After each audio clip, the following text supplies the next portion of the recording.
Hello ladies and gentlemen, welcome back to the channel. As always, it is Nick here, back with your daily crypto content. If you guys are enjoying the crypto content lately, then definitely drop a like on this video. If you guys are new to the channel, as always, welcome, and also if you guys do enjoy crypto content, definitely consider subscribing and also turning notifications on. Nonetheless, let's jump into some XRP and Ripple news. So first and foremost, we are seeing Ripple and major trading platforms shift 282 million XRP, while Ripple's XRP transfers to Huobi shrink. Now, if we read more down here, we see Ripple fintech monster Binance and a few other major crypto traders have shifted a gaping 282 million XRP. Some of it is circulated from Ripple and back to its wallets. Now, if we come down here and we actually read into this, we see, as for the digital exchanges, Bybit, Binance, and Bitstamp have been involved in XRP transactions, this time with Binance emerging 3 times. Bybit sent almost 3 million XRP to Binance. Ripple has sent 24 million XRP to Binance, and then this sum went to Bitstamp, and after that was returned to Ripple. So, I mean, this is very interesting to actually see because, typically what happens is, you have to provide liquidity to these exchanges to actually sell XRP. So what do you think is possibly happening here? Leave some comments down in the comments below. I possibly see Binance and some major exchanges relisting XRP. As we know, we got confirmation that these exchanges could actually sell XRP and it's legal, which was an update in the case initially that we've seen. And I would not be surprised if major exchanges, even like Coinbase, because we do know that Coinbase takes a lot longer to actually relist assets or even just list assets in general.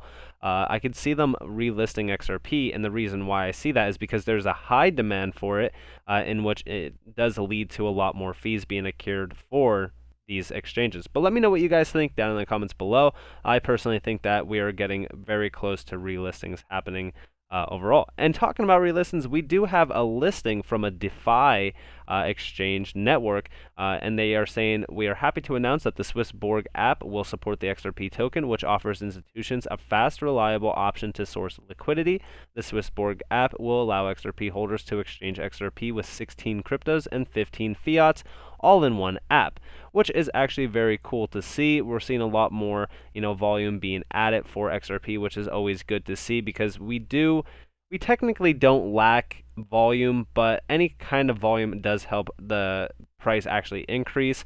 And I thought this was actually very cool to include. And as we do see, we got some meme comments down here. Why on earth this centralized coin? I love it. And then also we have an update in terms of Flare. So if you guys are unaware of Flare, basically you guys are getting a Flare airdrop by holding XRP. It's a 1-to-1 basis overall. And as I mentioned previously, this 1-to-1 basis is going to be accrued over months of a time. And now we actually got a little bit of an update. Now, this token distribution could actually change realistically. And now we're seeing, this is applying governance to the Spark distribution. So before, we could actually go here. So this was the original plan. It was you will receive 15% of the total Spark for which they are eligible, and then we will see the remaining Spark claimable will be distributed over a minimum of 25 to 34 months.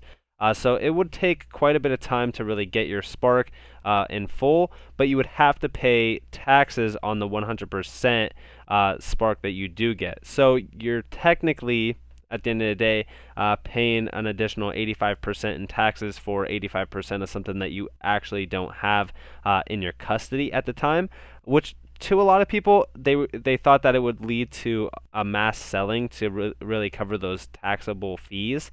For me personally, I do like this option a little bit better, just because, I do want to get my entire amount that I was waiting for. But what they want to do is something like this, right? And this is where they want to do 15 of the total distribution of 100 billion Spark tokens. There will be a 5-month period whereby the community can come to a consensus over at least 2 possible governance proposals outlined below. And that would be these 2. So we would see buy through a burn, which they do want to do. If we read here, a recipient of Spark would receive the initial 15% as previously detailed at the inception of the network. The recipient would then optionally burn a small percentage of their Flare tokens in order to buy the remaining distribution. The remaining distribution would then occur at 3% per month from month 6. Now, I don't know about this one. I don't really like that one overall, but we do see the Legal Research Commission argues that the remaining distribution would have then been purchased and thus subject to capital gains tax upon sale instead of income tax upon receipt receipt. And then we also see option 2, distribution halt.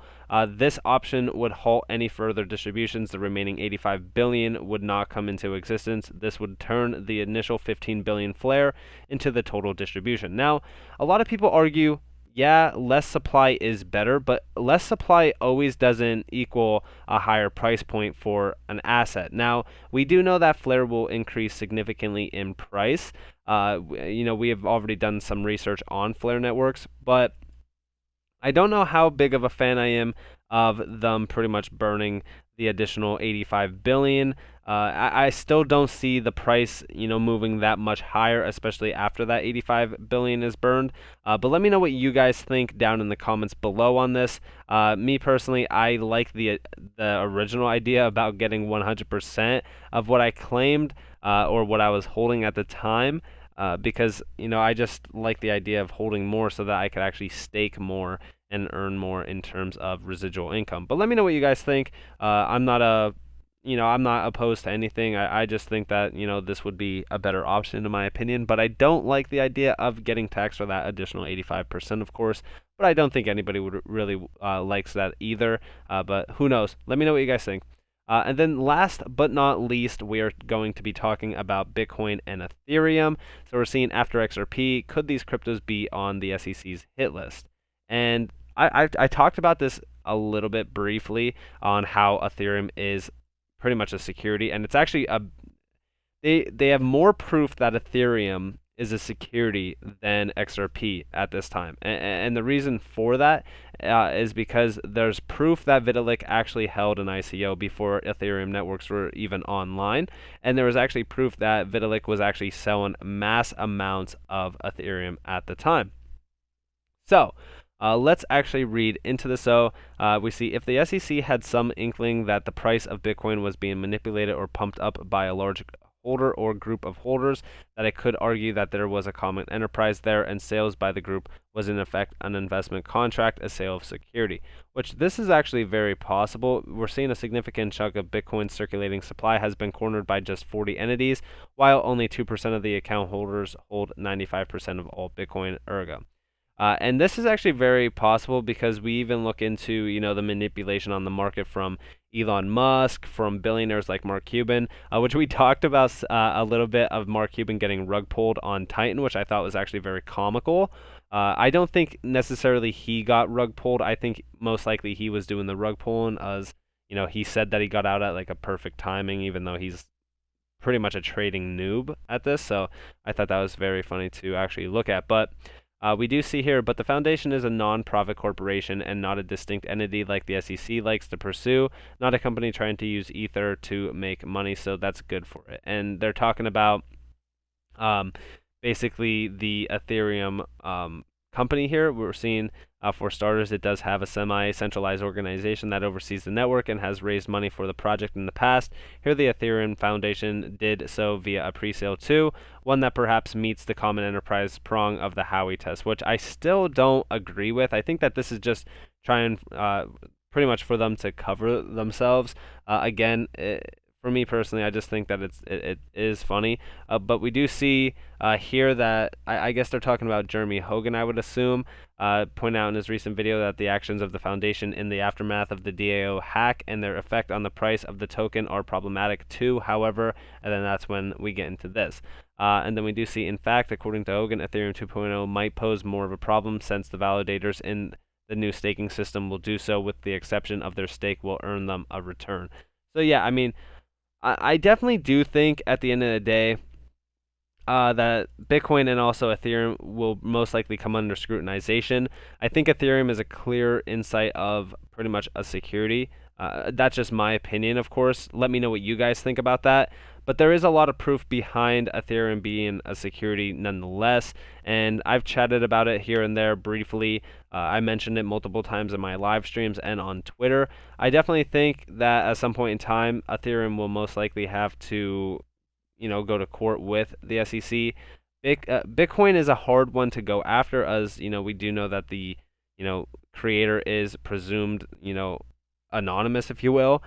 So it would be a hard cryptocurrency or this project to go after, but I could definitely see maybe a delisting and pretty much not being able to buy it in the United States, but it will still be able to be bought outside of the United States, of course. So let me know what you guys think down in the comments on the flare distribution, pretty much on this Bitcoin and also Ethereum sort of SEC debacle, and also let me know what you guys think about XRP moving pretty much XRP to these major exchanges, because I definitely think that relistings are going to be happening very soon. So anyways, I hope that you all enjoyed this video. If you guys did, definitely leave a like, subscribe, turn notifications on as always.